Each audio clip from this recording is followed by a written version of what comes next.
quite literally brought me to tears. So we're just leaving the Rhinos now. I've got tingles all over, pins and needles. It's just like, it's like whenever you see wildlife like that, so close, that's so rare, and so lucky and so fortunate to be able to have that moment. Wow. Especially with rhinos, who are so endangered and in so much trouble. We're the Newbys. I'm Tara and this is John. And not so long ago we were married in Antarctica, promising ourselves that we would always prioritise experience over wealth. So here we are. We sold our house, left the city and bought a van which we've converted into our travelling home. As the second wave of COVID hit Europe, lockdowns tightened and exploring in our van cotty started to become difficult. So we had a COVID test and hopped on an airplane headed for a different continent. Africa was calling.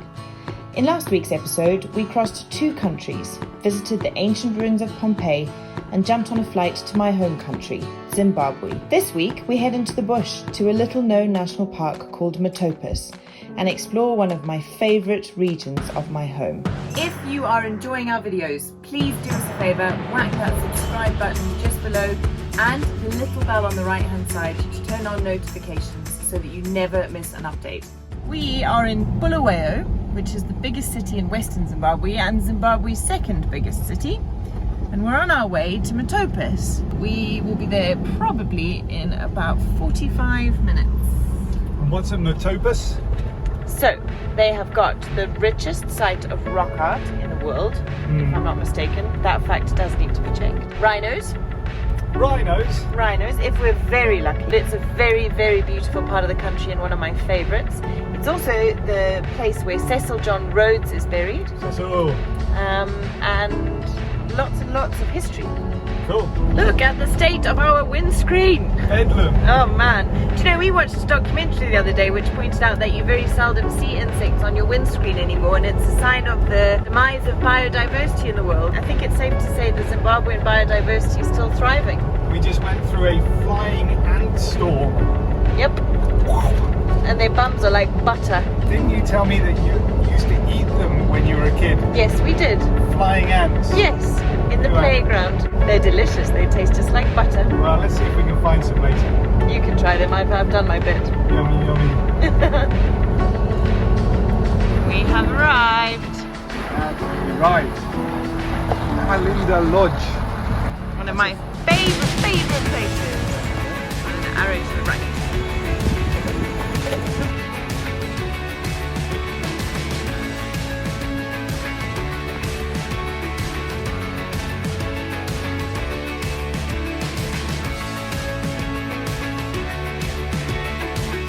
Just arrived and Tara has headed off in that direction to our little cottage. So I'm going to chase off after her. Let's go and have a look. Come and have a look at this. All right. It's like a palace. Wowee, look at that. My goodness. Darling, I feel like, well, we should live here. Isn't it nice? Yeah. What I love about this place especially is that they've built all of the rooms around the rocks that are already here in the copy. And in some of the rooms, they even have rock art on the walls of the bedrooms. Is it? Super cool. Come check out the bar. I am absolutely spending time in there. So we're heading to the pool for a Zambezi beer. Another one. I never said it. I never said it. She said it. Yep, okay. This, my Zambezi. How many? I'm addicted to. How many do you think you've had? Well, not even a sip. Not that I'm counting. Not even a sip yet. No? If we were more successful on YouTube, we could do product placement and we could go, Zambezi, the beer of choice. Wow. Zambezi, if you're watching and you want this man, Yeah, give us a call. 50 quid an hour minimum. Or a beer or two. Just share your beer, it's fine. We'll do it for free. Oh my goodness. This is the best swimming pool I think I've ever seen. Well, this is the bar. It looks pretty cool, doesn't it? I think I'll have a beer, darling. Of course you will, my love. Of course. Of course. Look down there as well. This place goes on forever. It's like Swiss Family Robinson, but with knobs on. It rained cats and dogs and rhinos last night. Hopefully rhinos. Hopefully rhinos. So we're not sure whether we're going to be able to go out this morning because it's still looking really grey. But fingers crossed, we can go out and we can go and see some rhinos. Fingers crossed indeed. We should be able to walk up to them, so it's pretty exciting. And then we're going to go and see Cecil John Rhodes' memorial and hopefully some rock art sites. Rock art? Bushman Brilliant. paintings. So, our guide's just popped over and had a quick chit chat, hasn't he? Mm-hmm. The plan is we're going to hop in a vehicle. He's been in contact with one of the rangers that guards the rhinos, so they know where they are. And we're going to head off in that general direction and hopefully hop off the vehicle and go and track them on foot into the bush. We're going to go and walk with rhinos. We are going to go and walk with rhinos. Epic. Let's get these eggs in us so that we're feeling strong, my love. This is our guide, Edward, who's going to show us around. We're off on an adventure.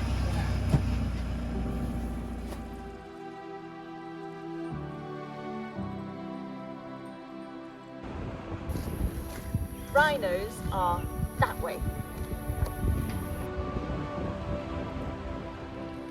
Matopos National Park lies in southwest Zimbabwe and is one of my favourite places because of the beautiful balancing rocks and incredible scenery.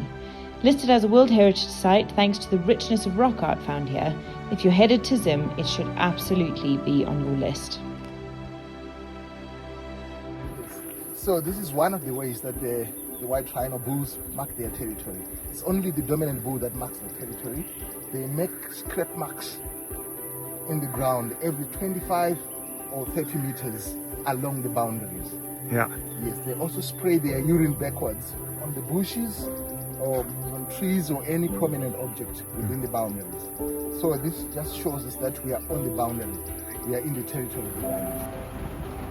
With the help of the rangers that protect them, we tracked the rhino into a small area of bush, through the koppies and along a winding dirt track. The excitement was fizzing. John and I could hardly wait as we grinned, staring intently into the trees. Edward, our guide, took some time to brief us fully about what we were about to experience, and of course tell us how to behave appropriately in what was sure to be a once-in-a-lifetime moment. We set off on foot, pushing tree branches quietly out of our way and looking into the red soil for more evidence of where the rhinos were. We were pretty sure they were waiting just round the corner.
So that's it from the rhinos. Next up on the agenda is to go and see where Cecil John Rhodes is buried, visit his grave.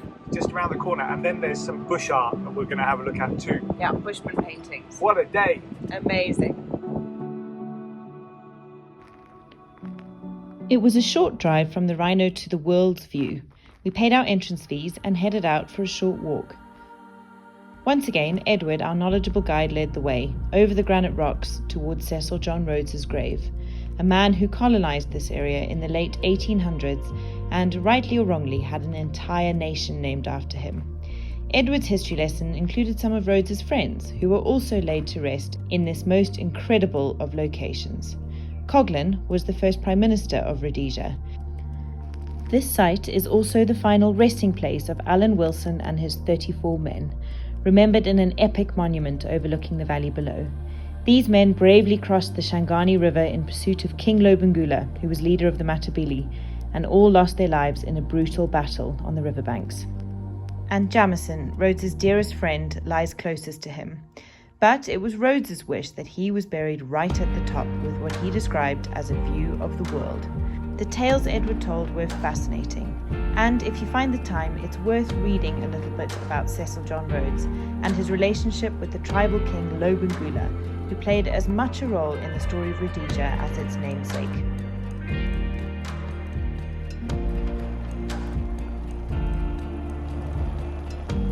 Our last stop for the day was to go and see some of the cave paintings that make Matopos so famous.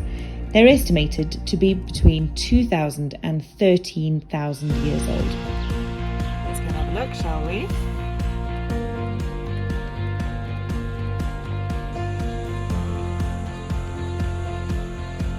Bit of climb to get up to the cave. This is Tara's favourite bit.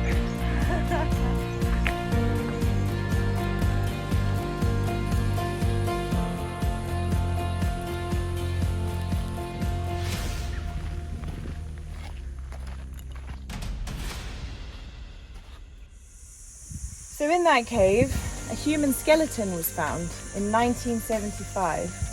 That dates back to about 9,000 years ago and is the oldest human remains identified in Zimbabwe.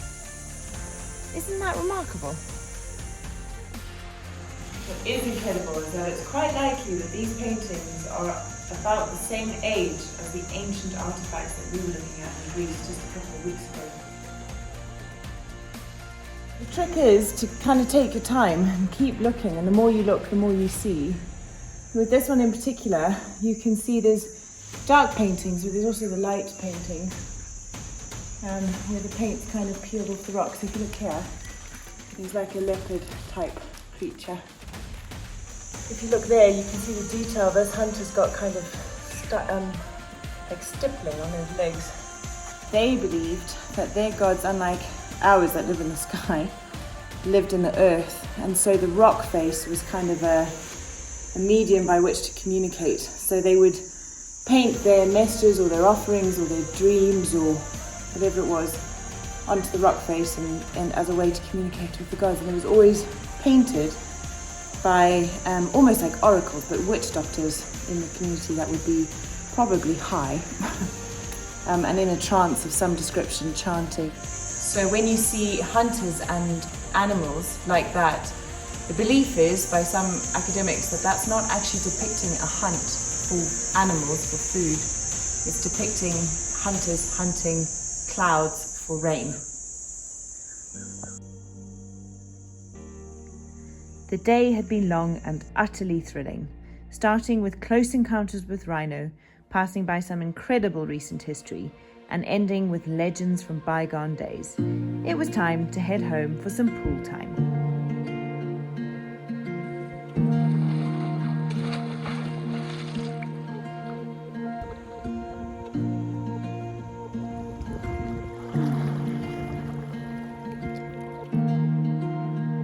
This must be one of the best pools in the world. I think it might be. I think it is. If you've enjoyed this episode, then please remember to like, subscribe, and turn on notifications so that you never miss an update. Thank you so much for watching, and we'll see you next week.